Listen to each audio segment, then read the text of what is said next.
Or spit in your water glass. Good afternoon. We were just driving by, thought we'd stop in and have some lunch.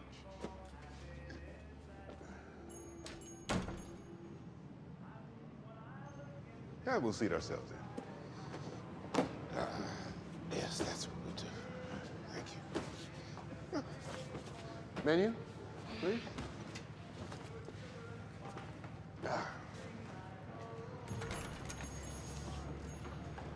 What's good here? Why don't we just start with some coffees?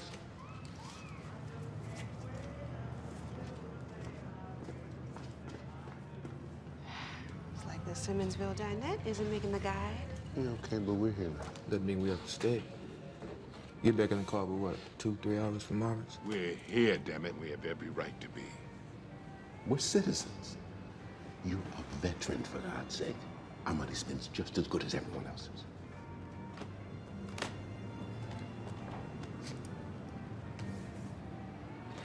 I gotta visit the ladies' room.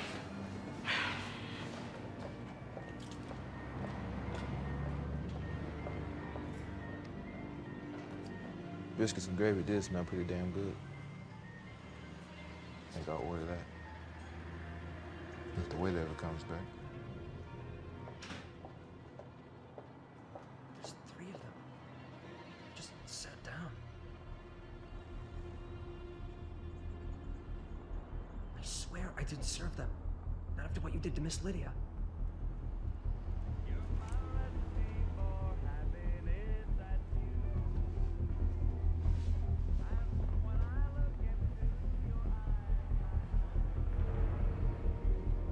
Uncle George?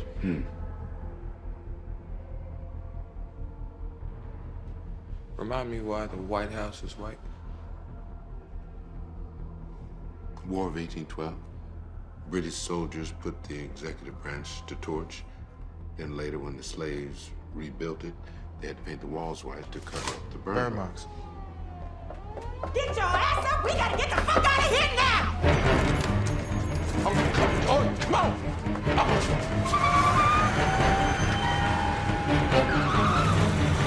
Let me drive. Get your ass up! Come on, come on, come on, come on.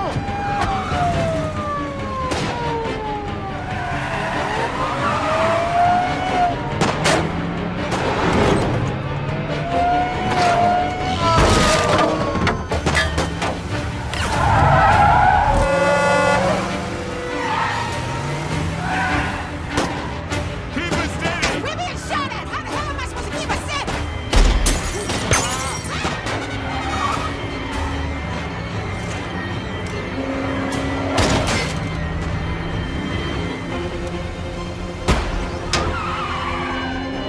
They're gaining on us.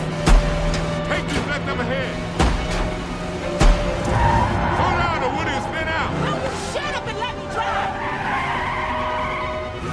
Damn it, girl, you're gonna crash us. The name's not girl, it's Letitia fucking Lewis!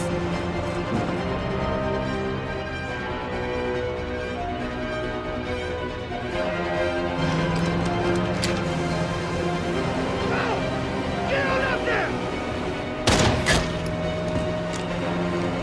Get him out of these sons of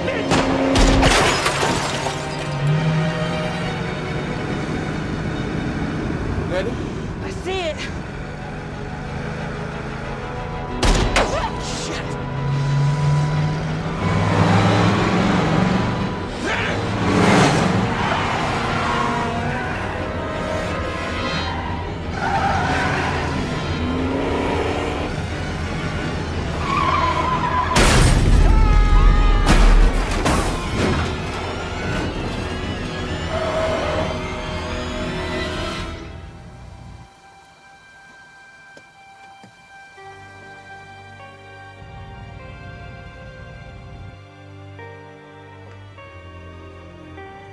Go.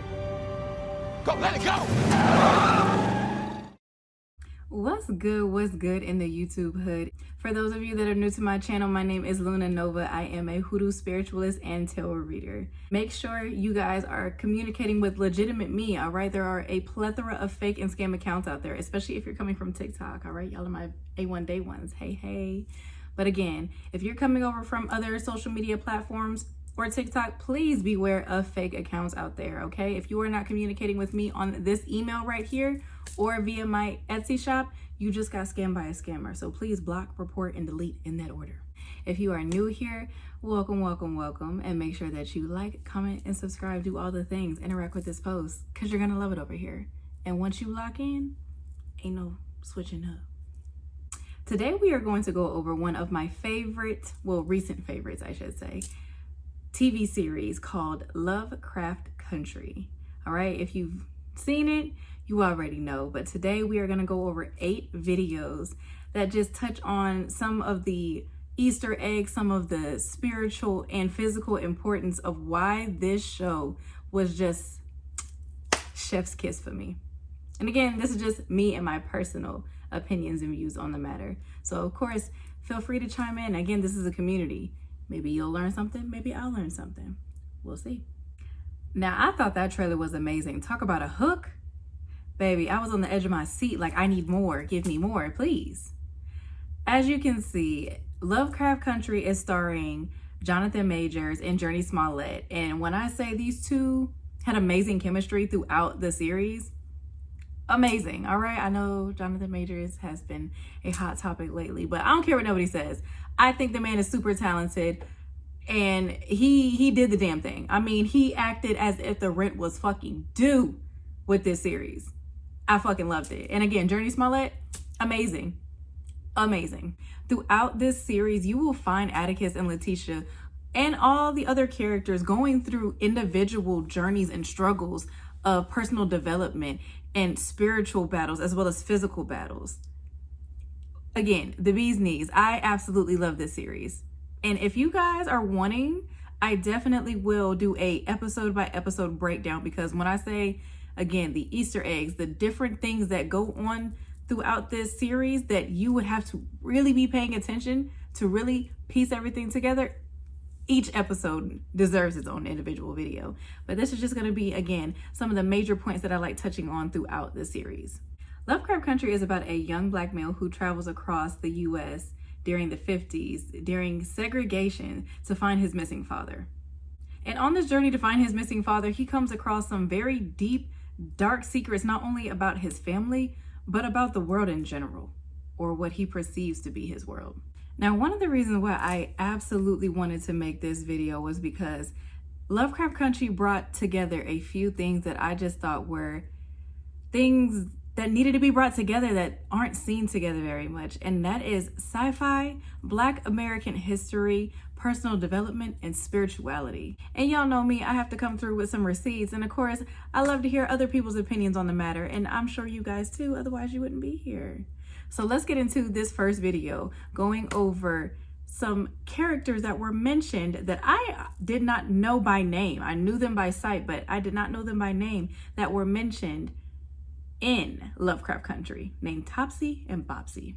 Hey, so y'all remember Topsy and Bopsy from Lovecraft Country, right? But do you know the history and the symbolism behind those two characters? Topsy is a fictional character from the book Uncle Tom's Cabin. She was a little slave girl who was depicted pretty much how white people saw little black girls back then. Raggedy, unruly, unkept hair, just not a positive image of what a young black girl should be looking like. And in the show Lovecraft Country, after Captain Lancaster curses Diana, she's haunted by Topsy and Bopsy. And nobody else can see them but her. My theory on that is that Captain Lancaster, being a white man, that's how he saw Diana. When he saw Diana, he saw Topsy, that negative stereotypical slave girl. So when he cursed her, that's the demon that he sent at her. Plus, when she started to get inflicted, she started to turn into them. Not to mention, Uncle Tom's Cabin was written by a white female in 1852. So I don't think that should come as any surprise to anybody. And although all of the original artwork for Topsy was not, horror driven and wasn't scary, but as a black person, especially as a young black girl, seeing that caricature can be very haunting, which can easily be translated into horror. It's symbolism like that that really made Lovecraft Country a top-notch show. And I really hate that we're not getting to season 2. Even though that ending was pretty solidified and I don't really know where the story could have went, still would have been nice to see more. And if you haven't picked up on this already, there are going to be spoilers. So if you have not watched the series, or you need to rewatch the series to refresh your mind,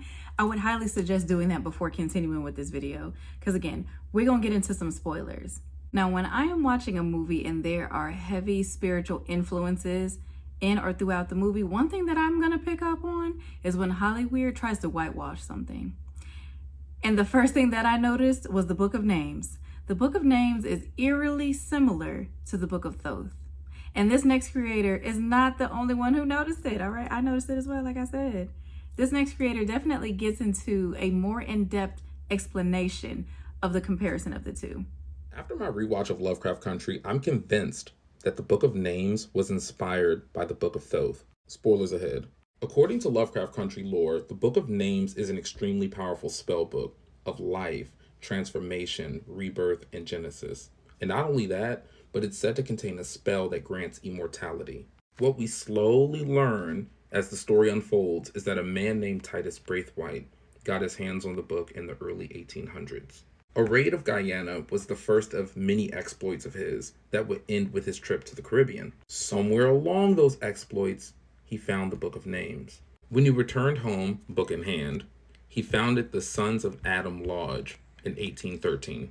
It's only the first of 35 lodges in the Order of the Ancient Dawn. Now, let's jump out of Lovecraft Country and into ancient Egypt, where the Book of Thoth comes from. Thoth is an ancient Egyptian deity and patron of wisdom, writing, and magic. Usually he was portrayed with the head of an ibis, whose curved beak resembled the crescent moon and the point of a reed pen, hence writing. But he would also sometimes be portrayed as having the head of a baboon, because baboons were associated with wisdom and vocation.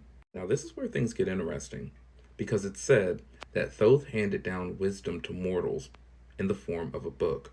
It would allow us to communicate with animals and gods, and that's just the beginning. It will grant us access to the afterlife, which is similar to what Hannah got a glimpse of when she first opened the Book of Adam in Lovecraft Country.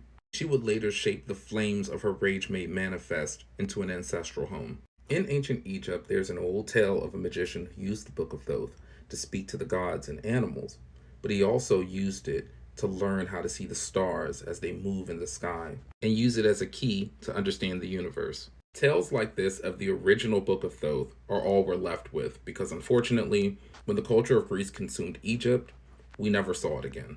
We see something similar in Lovecraft Country when they reflect on the real-life 1921 Tulsa Race Massacre. Tulsa, which was also referred to as the Black Wall Street, was consumed, and the Book of Names was lost along with it. In fact, the gang had to go back in time to recover it. And for the record, I cannot wait to get to that separate breakdown video. But back to the Book of Thoth, because its story isn't over, and neither are the ways I believe it inspired the Book of Names. Greek scholars copied the Book of Thoth to create the Corpus Hermeticum. Hermeticum as in Hermes, their god of writing and wisdom, who would slowly begin to adopt characteristics of Thoth. Copy or not, because of the Corpus Hermeticum, some vestige of the Book of Thoth lived on, and those teachings inspired the Freemasons. And just like the Sons of Adam in Lovecraft Country are broken into many different lodges, I believe the Freemasons inspired the Sons of Adam in Lovecraft Country. And to be perfectly clear, I'm not saying I believe that they're the same thing. But while we're here, and before I wrap things up, let's talk about one last really interesting connection. From what I understand, there's a Masonic ritual of rebirth, which would originally stem from the Book of Thoth. After an initiate undergoes the ritual, they're said to be bestowed with wisdom and immortality. And while I'm sure that immortality is symbolic, the Book of Names' biggest draw being its promise of immortality pulls everything together for me. We all know, well, the ones who have done our research anyway, we all know that the Bible is a compilation of different books from different religious and spiritual backgrounds. And clearly Lovecraft Country took a page out of the Bible's book, if you will, with mimicking this same thing with African culture. All right? The Book of Names, the Book of Thoth, Thor, Shango, Wolverine, Ogun. I mean, the list goes on and on. There are so many European or even Greek gods and goddesses that mirror or directly mimic African deities and orishas. Now, of course, the point of me making most of these movie and TV show reviews is, again, to give you all a third eye review of the show or movie. And again, what I personally mean by third eye is, again, looking at the show or the film or the piece of art, because that's ultimately what this show is, and I can't get over it. It was a masterpiece. All right, looking at it through a spiritual third eye. Let's get into the spiritual war that was at hand, that not only Atticus but Letitia were also battling together and as individuals. Okay, let me show you guys why they don't want you worshiping your ancestors.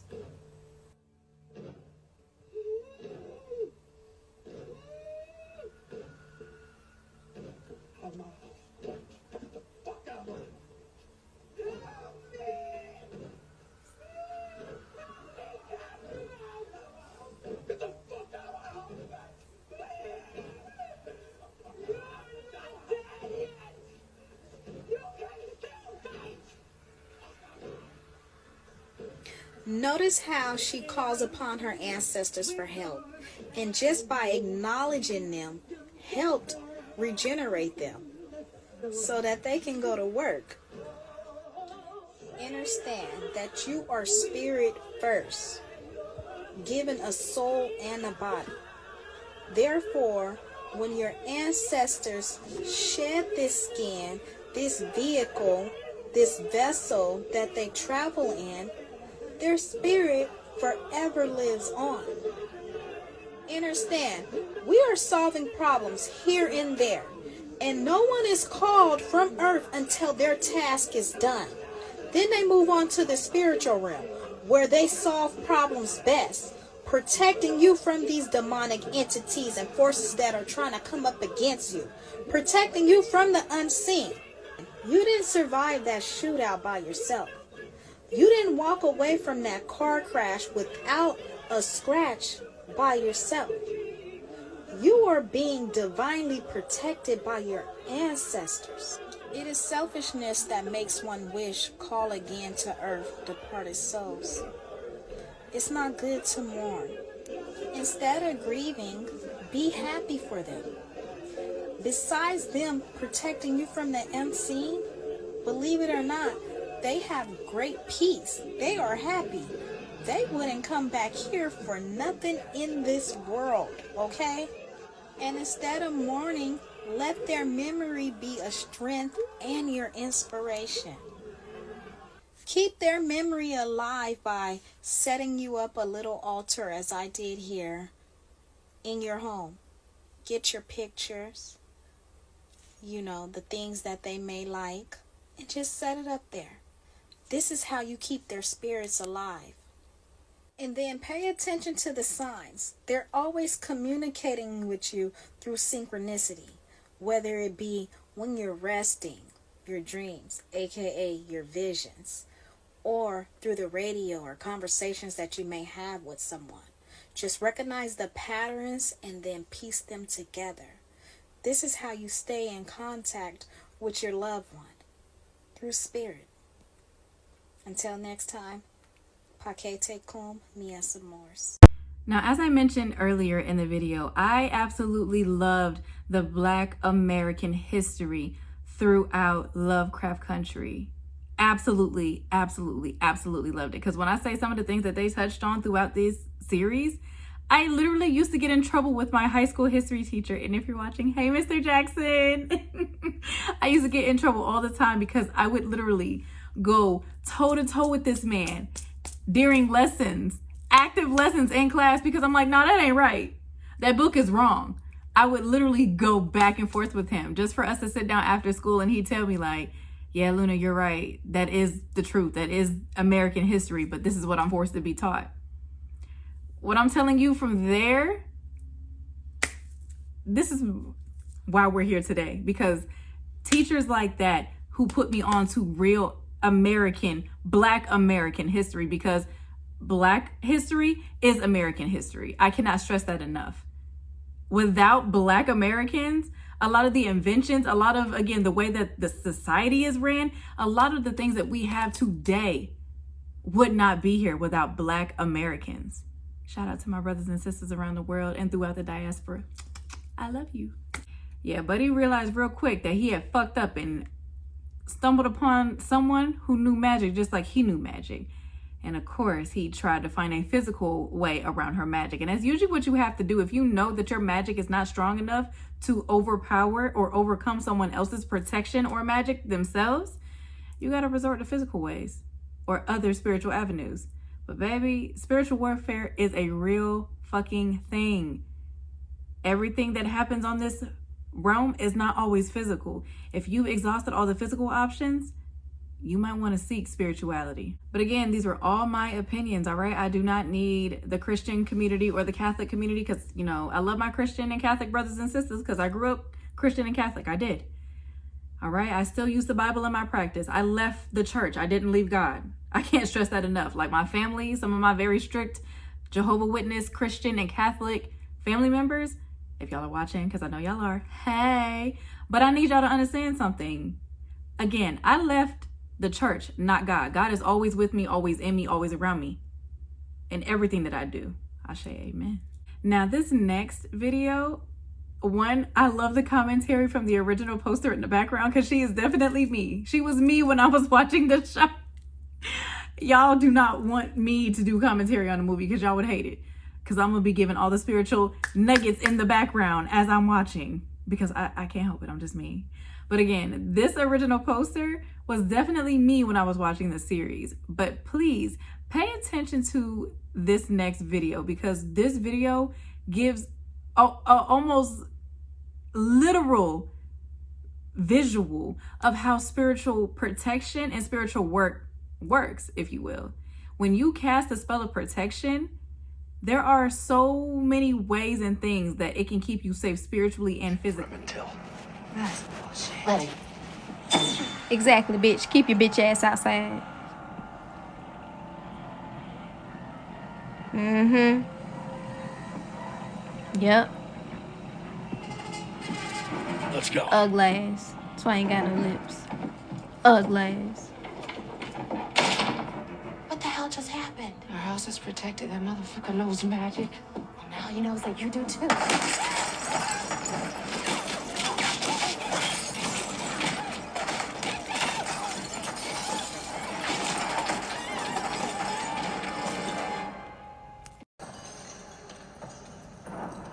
If no weapon formed against me shall prosper was a person, it would be Miss Letitia.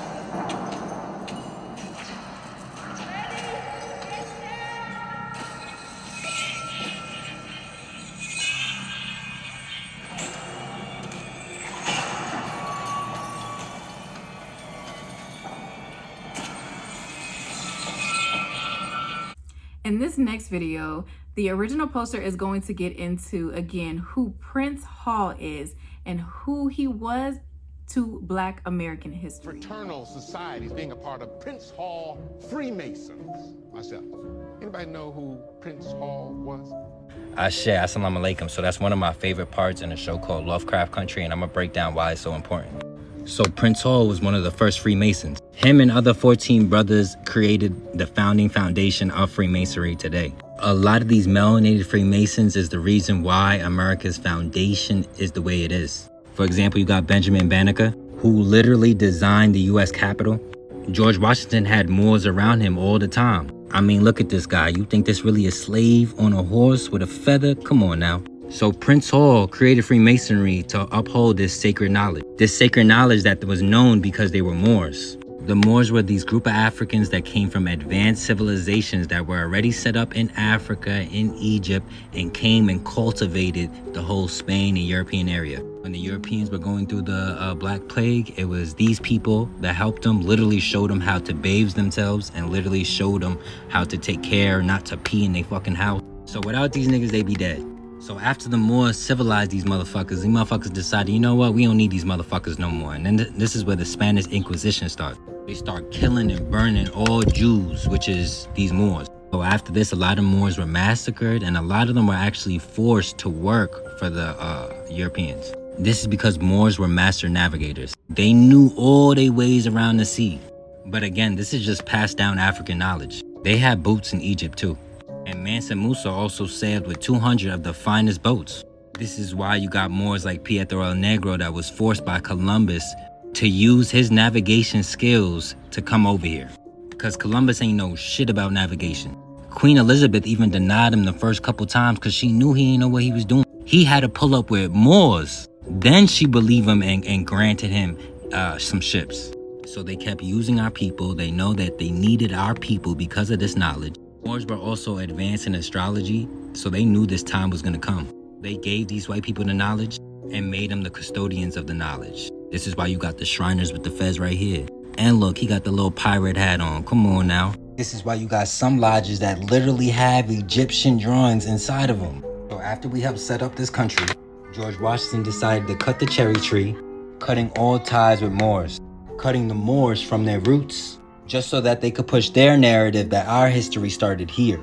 And in reality, our roots come from royalty, advanced people that helped set up this whole country. Even the Constitution was stolen by the Iroquois Confederacy. And we all know who the Iroquois is. Come on now. That's why George bringing up Prince Hall was a representation of our people recognizing our bloodline and where our history really starts. Now, as I mentioned, I love my brothers and sisters across the diaspora. Now, one group that I definitely want to give a shout out to, because y'all are definitely some gangsters, are my Haitian brothers and sisters, all right? Shout out to Haiti, all right? One love, much love. As I said before, Africans use magic as a form of necessity for protection, for bringing about abundance, breaking generational curses, for personal growth and development. The list goes on and on. A lot of people do not understand that, yes, a lot of folks, especially on this new wave of spirituality, everybody always wants to be loving light, but our history is very dark as well. There's a reason why we have gotten to this whole, for lack of a better term, toxic positivity of love and light. We had to go through the trenches, baby. We had to drag people by their edges through the mud for us to even feel the peace of love and light today. You know what I'm saying? You have to go through the dark in order to enjoy the light. You cannot appreciate the light without going through the dark. And that is exactly what, again, my Haitian brothers and sisters did during the Haitian Revolution, and what we're still doing to this day. Now, if you know anything about the Haitian Revolution, the reason why the Haitian Revolution was so revolutionary was because this was the first group of Black people to break free all on their own through a rebellion. And they didn't do this on their own physically, like a lot of people think. A lot of people think, oh, they were just savages and they just slaughtered, killed. No, baby, they had them ancestors on their side. They had those Orishas on their side. They had them elements, those spirits working with them to help them overcome all of their hardships. That is literally where what I practice, hoodoo, originates from. It is coming from a place of necessity, a place of protection, a place of wanting to keep culture and tradition alive. That is what hoodoo is. I am hoodoo.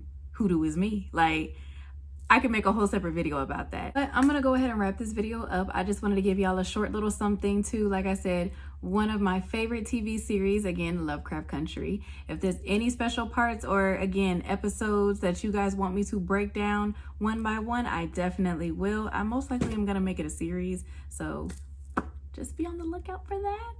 So yeah, make sure you turn that notification bell on if you guys have enjoyed the content so far. Again, make sure you interact with the post, hit all the buttons, all those things, and hit that notification bell. And stay tuned for the next video, all right? Like I said, this is probably gonna want to be in a series, so stay tuned for part 2 where I break down episode 1. So with that being said, again, thank you so much for being here, guys. I greatly appreciate you, and you guys got lucky today. Y'all got 2 videos in one day, all right? I'm working on posting more consistently for you guys because that's why you are here, all right? And I appreciate making the content. I appreciate you guys being here. It is fun. So with that being said, I'm gonna go ahead and get out of here. Make sure you drink your water, mind your business, stay prayed up and protected. And as always, Luna loves you.